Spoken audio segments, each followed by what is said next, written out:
right, welcome to the Dragon's Tome this week. I am your host, Chopper, and I'm joined again with the ever sexies, Rob and Jack. That's Skeksis, not sexies. Skeksis. If you're Dark Crystal, yeah. Test of the Stone. I did it on purpose because I like Jack's Skeksis impersonation. Trial by stone. Who's got the stone? Ain't got no stones. Ain't got no stone. All right, so here we are, Dragon Magazine number 76. Dragon Magazine is now a registered trademark, I'm seeing. Oh, was that never on that before? I didn't notice on the other one if it was. I believe in this when they do talk about how it's TSR Inc. now, too. So Yes. I think they're getting a little official. So. Clyde Caldwell's our artist of this day. Oh, speaking of hentai, because that was last week. Yes. I think this is some tentacle porn. It's called The Thing from the Pit by Clyde Caldwell, but it's he is such a good artist. He's a good artist, but I will say that I feel like this girl has not grasped the severity of her situation at this point. I don't know what she's looking up at. That's she's just like, oh, some more tentacles. I guess I'll just chop at them. Yeah, after a while in the business, they get a little desensitized. So I think that's the problem. She just doesn't feel it anymore, literally. Yeah, so she's desensitized, become jaded by the work. It's of course. One thing I do notice about Clyde is that he does like his gingers. Everybody does. A lot of his artwork has girls with red hair. It's look at all the hot chicks in Marvel. That's what I'm saying. They're all redheads. That's all I'm saying. Tony Stark's got red hair. That's a hot chick. He's not a hot chick. None of the guys have red hair. It's all the girls. Does Eros have red hair? I think he does. Look at that. I love the skin of the tentacle monster. Look at that. Yeah, that's amazing. Everything about the pit, the monster, everything is perfect. It is a perfect cover. This one I think of Dragon magazines. This is kind of cover I think of. Hopefully that print didn't get hawked in the trash when they were cleaning up the offices. Yeah. Shout out to that. Well, I know I think he's got the original. Not necessarily. If you go to his website, he sells a lot of the original stuff. Maybe. Oh, that's good. But I do like a heavy metal wizard over here. He does look like a classic wizard. He's doing the. He's rocking the horns, man. Yeah, I see. Wow. 19 was we're in 83, right? Mm-hmm. Dio was height just before Screaming for Vengeance. So what was happening before Screaming for Vengeance? I can't remember. But he's classic cover, classic everything. Looks great. Love it. I mean, love it. I'm just concerned about her apathy, blasé attitude. Yeah, I mean, is she emotionally okay? Do we know? I like her grip on the tentacle though. Does she need? I mean, it's not even. Her grip is not even. Yeah, it's just like on board. Yeah. Great cover. All right, so let's move on to some RT clays. I'm going to start with Rob and work our way down according to. I started last time. I'm not complaining. You're on the top of my pictures on my screen. So I'm on the bottom. He's the host. He's the host that's supposed to most for sure. Yes, I'm the host. Respect me. Respect the host. We're going to Odin Limit because I did it last time, and there's a lot in this Odin Limb, so I have a lot to talk about. But what page? Oh, sorry, page 5. Cinco. There's a lot in here, but we'll start with the response to from what's his name? Gray? Something? Tim Gray? Michael Gray. To the print by mail last time, he has a response, and he pretty much rips into the guy with like proof that all the things he said were true and how his system is pretty crap. And I was like, wow, that's how play by mail works. And it's very like he just kept like asking questions in his turn because he's like, tell me what I'm supposed to be doing here.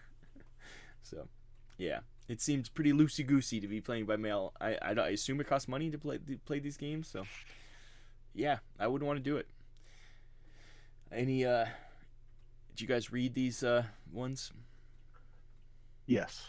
I didn't read any of these. So, do you have any opinion about Michael Gray's opinion?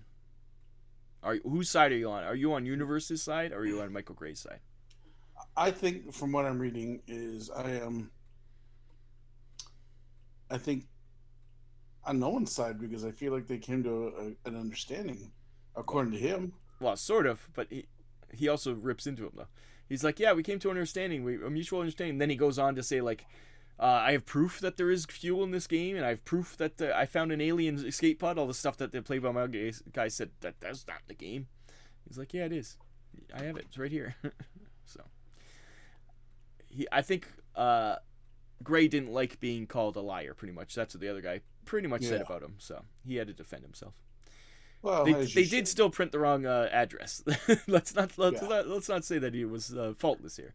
But yeah, the days of play by mail were probably numbered at this point, anyways. So it was a typewriter repairman wrestling with a buggy whip salesman over what in 10 years would be just a non-issue situation. Yes, and the second letter is program response by Larry Melvin, and pretty much it goes into, you remember in issue 74 they had that whole like program for DMs to do characters and stuff. He pretty much is like, yeah, it didn't work. And Kim goes off on him saying, well, we can't make it work for every single computer. It's like, well, make it work for any computer would be the first step. But you can if you're just running it in BASIC, which I think it was, right? And then Kim's like, well, BASIC might be different for each computer. It's like, no, that's the point of BASIC. It's the same for all computers. Exactly. It's a one computer language so for an 8-bit computer. Yeah, it was a little silly. I mean, back then, that's easy enough to fool someone who didn't know the difference. But I do like how he's like, the guy who wrote is like, well, I could have written this, like, there's tons of lines that are just totally useless, and, like, he's kind of funny. So Larry Melvin obviously is a computer programmer, and is kind of making fun of the amateur attempt at Dragon to do this stuff. Yeah. I think anything, trying to program anything in BASIC is an amateur. It isn't the most efficient of languages, obviously. That's why we don't use it anymore. Yeah, I agree. The next letter is language lapses. It's pretty much saying what I said about the language articles, but also that this person, obviously a linguist, Ben Grossblatt, he's like, yeah, so not only is article stupid, it's also wrong. Like, the person is like made these leaps of logic about why certain languages act the way they do. He's like, no, that's just not true. It's just, that's not, you're just making things up. So I thought it was funny.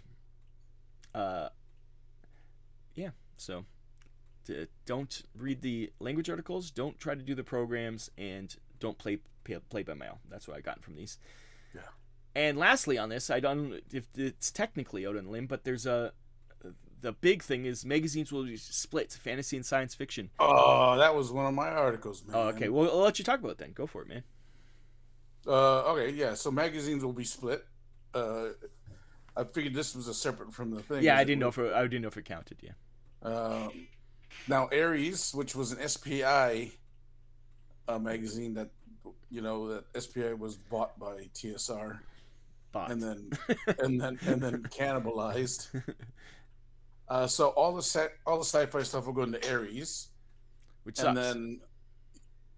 And then all the fantasy will stay in Dragon. But I remember Ares for a little bit, and if I remember right, Ares only lasted till 87. I don't think it lasts long, yeah. So hopefully we get some sci-fi back. Yeah. And then it comes back to Dragon. Yeah. And Ares just disappears. Hopefully it's not even to 87. That's too long.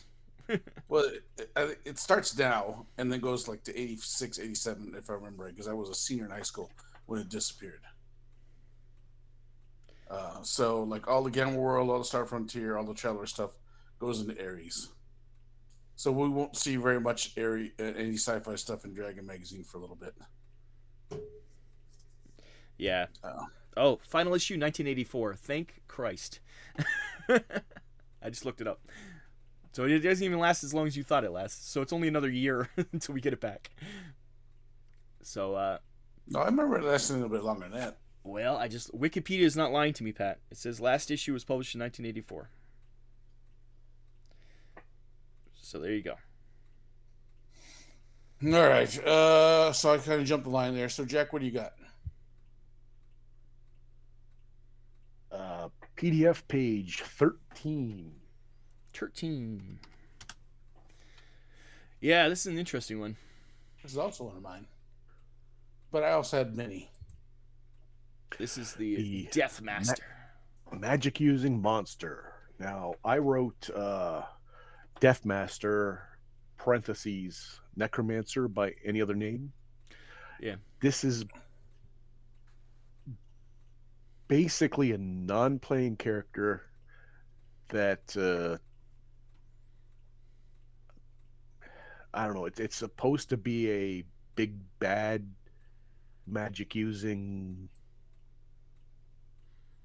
I don't know. Undead worshipping kind of. They dig up bodies. Yeah, I wasn't sure what this thing was. My notes say, "Is this the precursor to Necromancer?" Because everything I read in this article just screams Necromancer. And also, it's I like how they said that Gygax put notes that they had to use, and the one is it definitely is his. This is definitely for not a player character. This is only an NPC. Like this chart for experience is for reference only. I thought it was funny. Well, and so as a monster goes, or as a NPC antagonist, yeah, okay, yeah, it's. But during the introduction / sermon, their words, not mine. Basically, it says D&D. You should all be good players. You shouldn't have an assassin. You shouldn't have anyone evil. And this is an evil creature. So this is an evil person. So you cannot have it. Yeah, What can you say? It's got its own special spells. It goes on forever too. Special... Like it's literally this is a long article. It's longer than most player characters in the player's guide. So it's got all the information you would need to make a playing character. But guys, it's not a player. It's not a player character. Yeah, and I like how you started off as any alignment. But as you progress in levels, you slowly change to chaotic evil. That's kind of funny. You can start lawful good, but as you go, you're going to even get corrupted more and more. That would be fun if you were playing, and that would be part of the role playing as a player to be able to do that. But no. Yeah, like obviously your monster you're running against you're gonna know that he's gonna start at one thing and go to these different levels as he goes. You're gonna follow him for that. Yeah. 8 years ago, you saw him. He was out in the field, picking barley or something, and you go, "Hey, that guy! I like the cut of his jib. He got a big smile on his face." And yeah, I guarantee that introduction / sermon was the Gygax writing that, and he was vehemently against having these as player characters. He even says, "If I run to a Death Master character at a convention, I may turn evil myself." Well, slow your roll. You may have, but I've renamed him a Necromancer. Well, Necromancer's definitely come along, so. But it's very similar to Necromancer. It's all about Necromancer is level 9. Yeah, these are like animate skeleton and animate zombies and like it's all. They can carry scythes and their 6th level spell is Lichdom. Yeah, there's a certain amount of irony how I'm going to kill anyone who plays these as NPCs, and these all show up later on down the line. Pretty much as player characters. Yeah, but a lot of that's after Gygax's time. We'll give him that much credit. Yeah, like that's usually 2nd edition in those the leather tomes or whatever they're called. Yes. I'm sure this was in the Magic User's Handbook. The handbooks. Yeah, I love those. All right. Anything else, Jack? No. I think that's basically the article in a nutshell. I'd like to take a step back because I was reading my notes while we were waiting to move on to Jack's article. And you were right. Ares disappears in 84, but it becomes a magazine inside Dragon Magazine until 87. And then it just disappears altogether. Yeah, that makes sense. why you still remember it. But Yes. yeah, That far back. yeah, I think I remember it as a section of Dragon. I think I remember that. Yeah. All right, Rob. What do you got going? I don't got much in this one. Let's go to page 83, I think. 83. I am the law. Yep, Cards of the Law and Judge Dredd. I read this whole review. It's a review of Judge Dredd board game called The Game of Crime Fighting Mega City 1. It's by GW, way before they became the GW we're known now. This game sounds... I wonder who wrote this game. I don't know. GW. We could probably look it up. All I have to say is the way this guy describes the game, it sounds terrible, very terrible, and it doesn't make sense. It's because it's a area control screw you card game, but you're all playing judges. So why would judges screw each other? It like thematically makes no sense, and yeah, you're just trying to. You draw cards and you have to roll against their stats with your stats to try to solve that crime. The setup sounds neat, but just some of the mechanics sound like they're bad. Like, you know. So this game's pretty old. It says 82. Yep. Well, this is only 83, so yeah, it's only been out a All year. right. Who does it say who wrote it? I haven't gotten that far yet. But yeah, so hey, Michael Gray is the one who reviewed this. Our old friend. Can we trust him? It's probably all wrong. Is it the same Michael Gray? Yes, I would assume so. Yeah. So Judge Dredd, the Game of Crime Fighting Mega City 1, not something I'm gonna try to get for my own collection. It sounds kind of bad. And they also said the cards are all on punch cards. Remember when cards used to come on you have to punch them out? That was the worst. Yes. Thank God for companies who make actual cards for games now. Yeah. Oh, so it was Ian Livingstone. Oh. Who co-founded Games Workshop with Steve Jackson and John Peake. Yeah. The English Steve Jackson, not the... Ian Livingstone did all those... I remember I read tons of the Choose Your Own Adventure books he did. Yeah, so he's the one who created the Judge Dredd book game. There you go. Yeah, it sounds like it has a good ideas, but just they also said it's really easy to gang up on people. So if you're in the lead, you can get ganged up on, or if two friends play, they can just destroy everybody else because you can choose to help or hinder each other. So, yeah, it doesn't sound. I think it should be a total co-op game. I think it may actually work better. Just make it a lot tougher, so it makes it worth co-op. Or not able to help anyone. Or just not able to help or hinder because it doesn't make sense thematically. It does not make sense. If you're all judges, why would you? Especially in Judge Dredd, where they work together. There's no real much corruption in the, their fascist boots work together. They're in lockstep almost.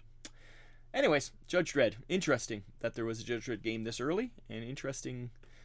I think it was Judge Dredd came in '78. I think maybe it was the original Judge Dredd. So interesting. Obviously, big fans over at GW. Before GW. All right, so let's go on to the next article. And I think because I jumped ship because of that mishap, it's my turn. So let's move on to page 8. 8. And we'll continue with the science classes, folks. Look at that beholder. This is week 5. And today we're going to learn about the beholder. Look at that beholder. That's nothing like we know beholders nowadays. No. This is a little more heavily armored. This is an upgrade, I think, from the beholder from the Monster Manual. Well, we know which they're not which looks like a piece of giant dragon fruit. No, they're not phallic. That's all we know. That's who has it invented them? He's like, I don't know what everybody's talking about. Well, this wasn't definitely not phallic, so. These look like little spiny little arms on the top of his head. Yeah, and they're hairy. Looks much more crustacean-like and a lot less like fungoid. Fungal bulbous. I do like he's disintegrating that poor guy. Yeah, it's a 2-pager. I do like this story too. It's a teacher teaching many kids about the beholder, and there's the one kid who goes to a militant church who wants to know how to fight them and kill them. And he's thinking, oh, this kid's going to go end up fighting one and maybe die. Yeah, you never want to fight a beholder because literally they can instantly kill you with many different ways. Yeah, it talks about the different stocks. One of the things, there's an appendices that no beholder has the same order of eye stalks, so you have to randomize them. Yeah, so you can't just okay. I know I'm gonna focus on this eye stock Yeah, because that's the one that's disintegrate. Let's kill that one first. and it does talk about the reproductive, how they produce the eggs Maybe it inside is them, phallic. and then they spit them out. But the eggs have a kind of a weird smell. So that's the reason why there's not a lot, because a lot of creatures hunt them down and kill them, including humans. But it's real nice. And then one again, it continues on with the science class, like we said, and talks about some of the things about thing. But then one thing Ed did differently in this one is he added an appendix, which is more game related. If you wanted to use a beholder, and that's a little bit different. I really can't see how anybody can survive a real fight with the beholder It's hard, and unless my you're like cousin prepared. we threw one. My cousin threw one into, and the hardest part is that anti magic eye, because the one who has the easiest point of doing it is the magic user, and then once you lose your magic user, that armor class 2 or armor class 0 on the body is hard because everything else is hard to hit. I mean, you can every once in a while whack the stocks, but But he literally has an eye that disintegrates. yeah, it's a death ray. You have to save. I mean, So I'm when not you're gonna saying, you're gonna lose a guy first fight, first oh, shot. you're definitely gonna lose. You're gonna definitely lose a whole handful. Yeah, you I'm gotta not go with a just. lot of I'm guys. saying it's not unwinnable, but I'm saying you're gonna pay. yeah. You're gonna pay the price. That's right. Yeah, you get 1,000 guys on him, he'll be dead, but you're gonna lose half of them. But I'm gonna tell you what. When I played the computer game Eye of the Beholder on my Commodore 64, I only had 4 characters, and we killed it. Yeah, but it didn't fight correctly. He didn't No, it just didn't. death ray you and return. Well, when it death raid, we ducked out of the hall. Yeah, classic games. So, but that's haven't read far enough into the future to see what the next ecology is, but I'm interested to learn more about the creatures of Dungeons and Dragons. Seems to be the new thing. They should have. There's a lot of articles I found in Dungeons & Dragons that they could have taken all the articles and put them into a book. They would have been cool. Yeah, Like an ecology of D&D book. They kind of did that later. There is a one of those like do anatomical cutaways of all the monsters and stuff. They've done that, but yeah. even back here, I guess then you have to pay all these guys. Oh, That's this is. I think both these guys are editors for the magazine, so Yeah, staff writers at least. Ed and Roger Yeah. Moore. So they're already getting paid. So they're actually TSR employees. So All right, Jack, what do you got coming up next? Let me see. Page 66 of the PDF. Oh, I thought you were going to say 69. 66. Nice. There's nothing on 66. More importantly, can a paralyzed character yell for help? Now, please read so either one of you, just read the question and then the answer. Can a Just do me the character who's favor. paralyzed yell for help? Can No. such a character use psionics, cast spells? Yes. No, yes, because the mind is unaffected. No, And then no, because you Unless can't. it- yeah. What? No, unless the being is paralyzed, has innate spell-like powers like those of a demon, devil, beholder, or lamia, for example. In which Yes. case, these powers can still be used at will. So, So we have had this discussion from this magazine since where it was the person was so paralyzed that they couldn't even utter a word, move their eyes, or whatever. Now, people have said, hey, you can't do that because the heart would be stopped. The lungs, you wouldn't be able to aspirate. You wouldn't be able to do any of these things. Now, barring somatic components and stuff like that, or whatever you need to do to cast spells, or I mean, whatnot. I think what we discussed last time was, is paralyzation the same as magic paralyzation? Because there's various types of paralyzation. So we've gone from within, I don't know, maybe 10 magazines. The first time this was brought up, I literally don't remember this conversation. oh, I remember it because my stance was that the paralyzation spell only affects voluntary muscle control, not involuntary muscle Was control. I on the show? Well, I'm sorry. I'm sorry I brought this up. This was a heated debate. Are This you was are a you hot guys topic. gaslighting me? Anyways, go on. My memory is Okay. terrible. So this now brings in innate spell-like abilities and psionics into the mix. I hate psionics. Yeah, so I just thought it was an interesting continuation on if you're paralyzed. I don't disagree with the answer.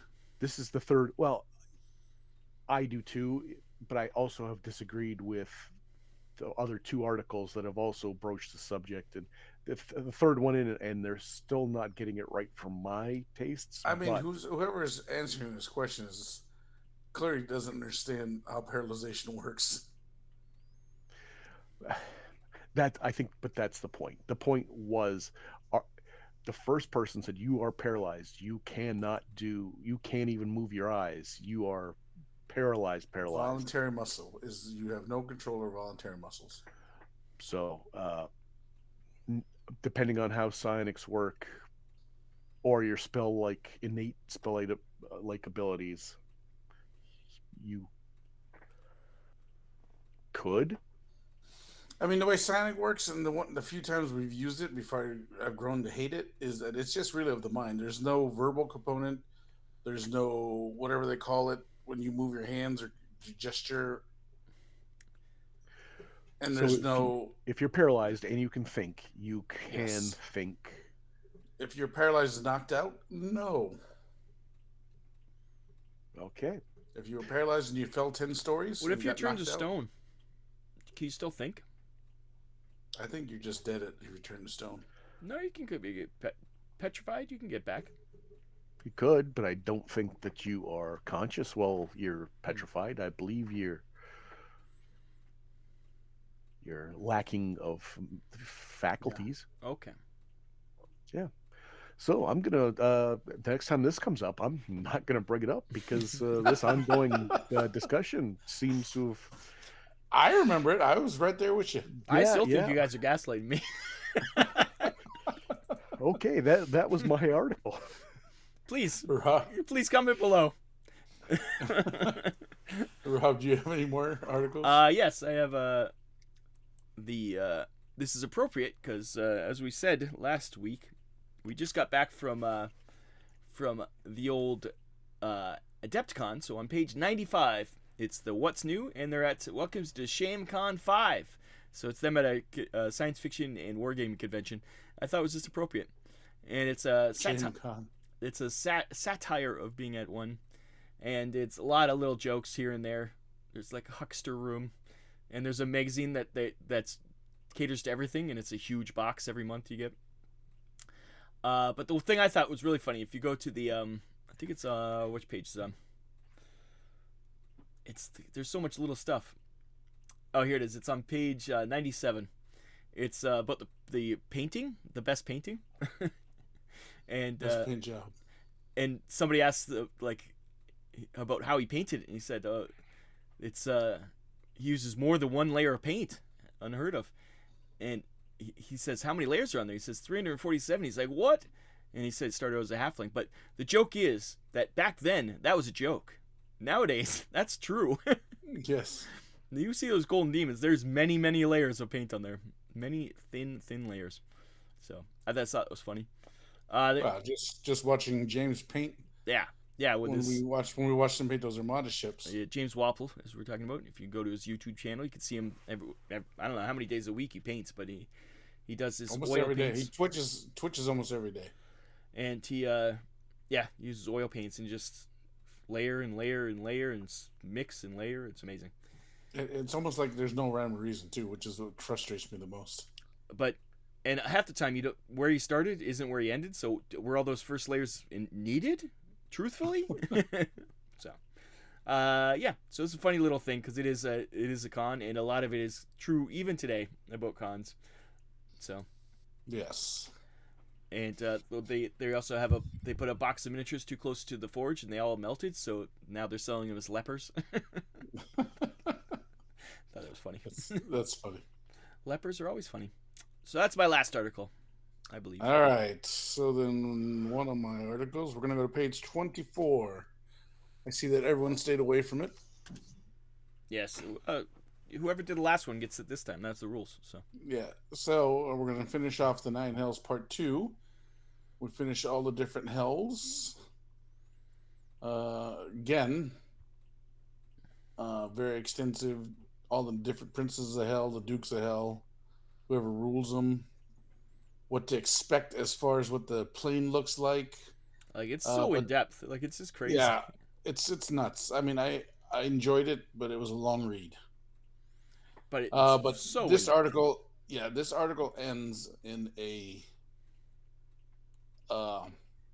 Spells in hells. I like how you rhyme. yeah. So one of the things I liked about this article, how it ended, is it talks about. I can't even get to that. This article's so long. 42, I believe, 41, somewhere in there. Yeah, 41. It talks about the magic alterations of spells, what will work in hell and what won't work in hell. And not just spells, it talks about magic items too. I like how detect evil. Evil is so overwhelming that the spell can only be used as negatively. I detect the absence of evil. It's like, oh, Yeah. there's no Like evil. the ring of jinn summoning. It goes, the jinn will not feel its summons nor appear. Its operation is suspended. Anything with an X means it won't work. One of enemy detection ineffective in hell because they're all enemies. Yeah, it's kind of neat. He really thought of everything. Yeah. So if you ever want to do he went ham with the. even character, Oh, and there's also character yeah, I was ability just gonna say, alterations. yeah. As I'm reading my notes, I forgot. Like the monks, they can't do their quivering palm attack. I like how assassins can't use disguise because even a devil will not be fooled by someone dressed up as a devil. Yeah. Hello, my fellow kids. Yeah, that's Yeah. With this baseball cap and the skateboard. Rangers can't find anyone. Or can't track in hell. I'm curious about what it says about paladins. They can detect really evil people, so you can go after the most evil. Yeah. Oh, they can't Oh, call their his war protection from evil doesn't operate in hell either. because his god doesn't have any power there. Yeah, it actually gives him a +2 saving throw. It just becomes a white continual light, so he stands out. So yeah, that's neat. That's funny.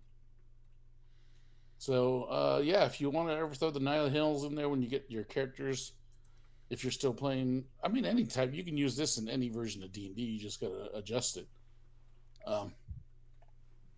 But it will make a good campaign because he does give you enough ideas that you can make a campaign setting, Or even a get quest setting or something. or get sent to hell and you have to fight your way back out.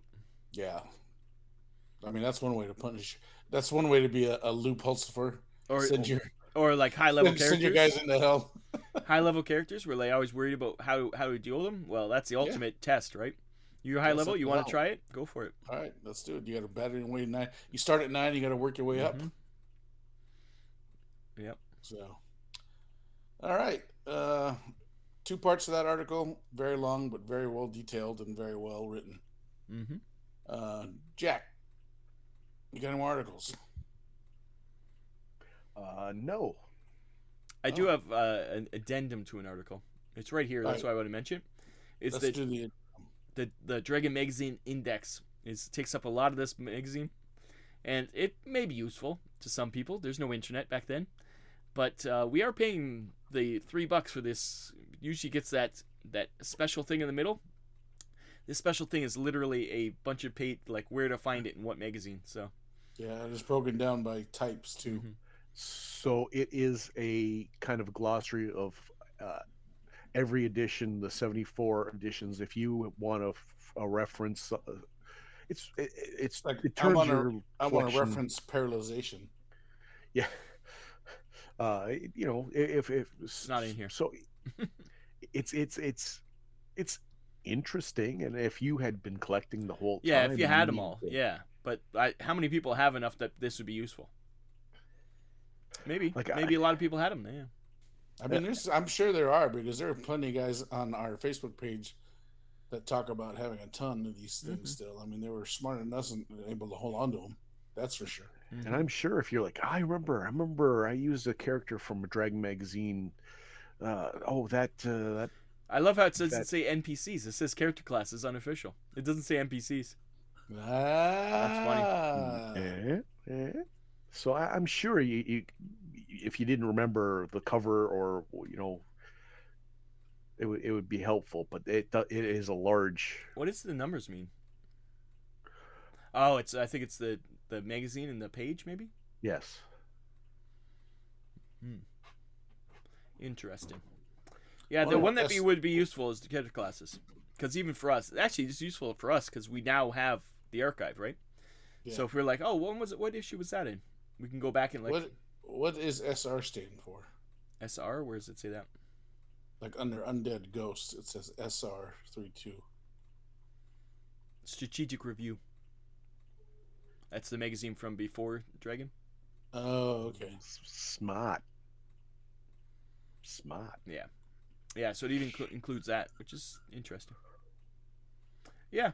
So I guess I've come around. It's not as useless as I think it was. Okay. All right, so then I guess I have one article left if you guys are all done. Mm-hmm. And I'm just going to go page 74. 74. Yeah. And we're going to talk about Gangbusters. Gangbusters. So this was the 1920 gangster RPG. We tried to get into this game, but it just couldn't click with us. You know, even being from Chicago and Elliot Ness and Al Capone and all that stuff, we just couldn't get into it. Is it like D&D based, or is it totally its own system? It's D10 based. It's almost like Star Frontier based kind of side. I don't understand why they didn't just use the D20 system back then. Why they had to reinvent the wheel every time for TSR games. I don't know. I mean, some of them did. I think these are all TSR games. That's what I'm saying. Like, yeah, Boot Hill still used the 20 sided, but Star Frontiers and Gangbusters used Gamma World percentile. used D20, did it? No, Gamma World used, I want to say percentile also. Did it? Weird. Yeah, I've got to think for the new player, like if you're trying to convince someone, or I could see Gary Gygax saying, "Yes, let's put a new game, but it can't be like D&D." Yeah, it could be. What were you saying, but I Jeff? think the D10, the percentile is such an easy in. If you said you got a 90% chance, okay, that's on a percentile. It's easy to figure out. Like Yeah. I could see why people would Yeah. still. And it wasn't such a bad game that the D10 didn't work for it. We just couldn't. I mean, with all the other games out, we just couldn't pull ourselves to want to play this one. You know, I think we would have rather played Top Secret before Gangbusters. Yeah. So, but I wanted to give it a shout out because it was one of the beginning RPGs that came about. So yeah, TSR ones at least. Yeah. Yeah. So I just want to give it a shout out. So, all right. So we're done with ag articles. Bless you. Jack, do you want to start with it? You want to start with an ad? Yes. Let's go to page 29. That Gangbusters left a bad taste in my mouth. Something stuck in my craw. Tell you, see, we couldn't play it. Champions. Look at that. You got a what creepy. Is this? Companions, it says. Companions, whatever it is. So this is a role-playing system? It's an adventure for companions, but my notes here says that's not how capitals work. Now, if you read the top, why would anyone in their right mind write that copy like that? It's all capitalized, yeah. Where's it all capitalized at? As you enter the inn, the commotion at the wharf attracts your attention. The struggling youth appears. Oh, all the words are capitalized. Yeah. Okay. It makes it incredibly difficult to read and unwieldy and unpleasant. And Uh, otherwise, Oh, it's I, generic fantasy. This is. I will play devil's advocate and say, as a non-type person like you, Jack, a professional, I didn't notice, and it didn't really bother me. how dare you? But Jack does notice and it does bother him. That's the point. I understand. I understand. That's why I said I'm just playing devil's advocate. I understand where you're coming from, but I just said I didn't notice and it didn't bother me. I also think that this picture here with the girl has a hook to her throat. Looks like it's actually penetrating her throat. I'm Yeah, pretty sure that's against some rules. You're not allowed to show that kind of stuff. Like, I there's think rules against this stuff. I think what it is I think it's that's where she's just got her sunglasses hanging. Yeah, it is No, hard. I It is believe pretty dark. It's hard to tell. the person lurking over her shoulders, who has the hook to her throat, would beg to differ. Oh, Um, but yeah, an otherwise interesting looking article. It's full of menace, and it's just enough color, just enough intrigue. But who created this? Does it say? I have no Or idea. is the company the Companions? I think it's the Companions as the company in And the Street of Gems is Because the it name of says the adventure manual. Islandia module, I campaign believe so. series modular adventures for all fantasy role playing systems. So it's generic, Okay. but they got lots of it's just generic adventures. Oh, so the Companions Inc. is the name of the company. Okay, yeah, it must I be. got it. Yeah. All right. Oh, it says who it's written by. The ones by John Wheeler. It looks like there's a lot of those. Peter Rice. They must be the guys behind it. That's most of the Yeah. most of the adventures are written by those two people. So All never right, heard of it. Never seen it before. Yeah, neither have I. But Jack was offended by their typeset. yes. Rob, do you have an ad? Yes, page 55. No, yeah, 55. The Palladium yeah. role-playing game. This is Yay, boo. yeah. Palladium. Well, Palladium's got a checkered past to say the least. They made some of my favorite games, but they also made some poopy ones. But this is their first game, I believe. Is the classic fantasy role-playing game by Palladium. And yeah, so it's another system designed and written by Kevin Simbida. How do you ever say his name, Pat? Do you know? Ciambieda. Yeah, he's the Palladium guy who is problematic at times. So The new. That's being very polite. yeah, but interesting that If you're a Robotech fan, you hate him. Robotech Tactics especially, but Robotech the role playing game classic. So riffs. Eventually we get all these from Palladium, but right now it's just the Palladium role playing game, fantasy, generic fantasy, and yeah. Do we need another fantasy game? No, but what Palladium becomes is kind of major. So Yeah, I will acknowledge the influence Palladium had. they definitely bring something to the table eventually. So Yes. I've never played the fantasy. I don't think any of us have. I don't think, but yeah. So I can't All right. speak on this. So then we will go to my ad, Sure. which is page 35. Is that a 3-5? 35. I know. It's because it's And got we are spaceships. Starfleet. It's Starfleet Battles. The Commander book is released now. And this is where they made the rules a little more concise and a little easier to read. That being said, it still reads like NASA instructions written by IKEA. None of these ships look like Star Trek ships. That's all I'm saying. Yeah, well, the top ship is a Zinti. That's the versus the Romulans. That's a what? No, sorry, these are Lyrans. We're not The talking two circle- Battletech. The two circles are Lyran, and the two other ships are Romulans. Oh no, we gotta wrap this up. We only got 10 minutes Yeah. left, guys. We've So, been talking all right, way so too long. this is the version of Starfleet Battles I learned, which is why I wanted to bring it out. This is when I got the Commander's Rule booklet when they combined it up. Jack, you got any more ads? No, Ooh, I'm done. Rob?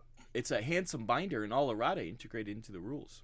Yeah, so you could put it in a 3-ring binder, which is I really loved, and it came with tabs so you can go to the different chapters. Ooh. All right, Rob, you got another? No, I'm done. All right, I have 2 more to go. Oh, And Jesus. we'll run through them real quick. Page 79. This guy's got a lot to talk about. Yeah, this was a big one for me. Yeah, Car Wars and So Champions. this is yeah. Car Wars and Champions put together. Yeah. While we had this expansion, we did not use any part of the Champion part of it because we didn't want any superheroes in our car battles. We mainly used it for the helicopter rules. So It's funny we haven't talked about Car Wars because it really hasn't come up, but it's around. it hasn't obviously. shown, but yeah, it's been around. It's still chits and cardboard cutouts at this point. He said chits. Let's not get us canceled. So this is the one. This is when they Steve Jackson tried to put Champions and Car Wars together, and it just didn't work. Yeah. For us. So, and then my last article or ad will be page 81. I can just scroll to that. That's right here. Oh, And, look at this. It's gone. Now those look like Star Trek ships. Yes. Metal Star Trek miniatures. You imagine how expensive these are? Yeah. This is when I guess FASA was still. Yeah. FASA was making a bit of miniatures. This is when everyone was making miniatures because at some point FASA buys were all part. If they look as good as this, like in metal, that'd be pretty amazing. I would love to see what they actually looked like. I'd see what we can find them. These are 25 mils, and they're only $1 a piece. But what I liked about them is you can get the box set, which gives you the Enterprise A and then all the Enterprise minis at 25 mils, and then you can buy the Reliant and then get all the Con minis. That's funny. So, I'd rather have the Klingon battlecruiser, frankly. I would too. But yeah, I can imagine how expensive. If these even exist anymore, you could find them anywhere. They'd be expensive. Oh, I'm sure they're out there. You just gotta. Because you got to think all the Star Trek fans would want these, plus all the miniature Star Trek. Miniature fans. I'm sure they're the same molds as that Mongoose had at some point. Maybe. So, but that was my last ad. Well, there you go. We did it. We did And it. that was the end of issue 76. There was a lot to talk about. The reason we went on so long is because Pat's power went out halfway through this. I don't know if you'll notice the edit, but They'll notice. Pat was hit by a tornado, so you can't cut out the iconic picture. We had. Did it freeze like that? Yep. We're like, I think Pat's frozen. You just need the background of lasers and then another picture of you with your arms crossed, like and a half faded in the background, like it was. You look like you were looking wistfully in the distance. It was a. Well, we have a storm warning that's going to produce 90-mile-an-hour winds, so. Suck it up, Buttercup. Hey, I'm all right. No, you weren't. Your power went out. Well, I'll be all right now that we got these two knocked out. There you go. So all right, we've done it. So this is the end of episode 76. Like, share, and subscribe. Watch the videos. Say hi to Rob and Jack whenever you see us out in the wild. Please back me up with the fact that these guys have never talked about paralyzation ever before. Please do remind Rob of the conversation that we had. He was probably too busy on his phone looking at Wikipedia entries. Could be, yeah. Could be just got distracted, but I can't believe I can't remember anything of that conversation.